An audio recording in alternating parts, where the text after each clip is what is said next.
Hello Year 9, hope you're all well.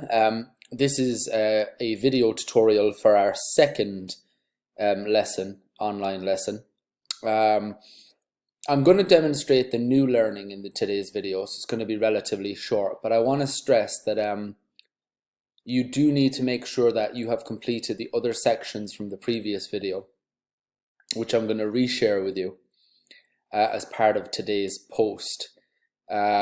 Before moving on to the new learning. So, a very quick recap. At this stage, you should have the following sections completed.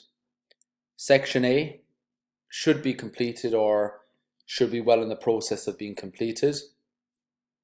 Section C, you may have started because we had done some practical work, but I'd imagine there'd only be 2 or 3 steps completed on this. And Section E should now be completed. That was all task for your last lesson. Now what we're going to focus on today is Section B.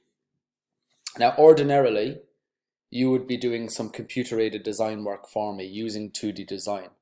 And I know that you all know how to use 2D design, but we do not have access to that at home. So what you can do is you can do some first of all, you need to do some research on Arabic patterns, Arabic design. And I'm just going to escape from this presentation. I'm just going to show you the type of thing that we're looking for. I've just Googled Arabic geometric designs, and you can see some of the imagery that comes up. So a lot of geometric imagery related to Arabic and Islamic design. So you need to use this as inspiration. And I'm just going to go back into the presentation now. And I want you to create a sort of a mini inspiration board here. Then based on that, I want you to write a paragraph explaining what inspires your chosen images and why. So why are these images important? Why have you chosen them? How are they going to influence your idea? Now ordinarily we would do some CAD work here. And you've got a choice. I'm going to leave it up to you. You can either use Fusion 360 and paste your ideas. So just do a sketch on Fusion 360. You should all have that downloaded on your laptop. Or you can do some hand-drawn ideas and insert them here. Just use Evernote Scannable here when you're doing that. Now, the main issue that you encountered while using 2D design, you can leave this box blank for now because this is not relevant to your project. So really just these 3 sections you need to complete for today's lesson.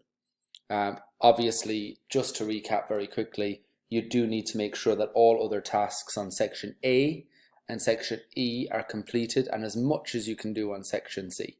We cannot do much on Section D or much more until we are able to do practical work, which is why I'm also going to share the challenge tasks with you as part of the post for this lesson. So please feel free to have a look through the criteria and have a look through the challenge tasks. Of course, any questions, you know that you can email me and I will be checking your work, and they're available to interact while the lesson time is going on, period 1 and 2 on a Sunday. Thank you very much for watching this video, and I hope that it helps.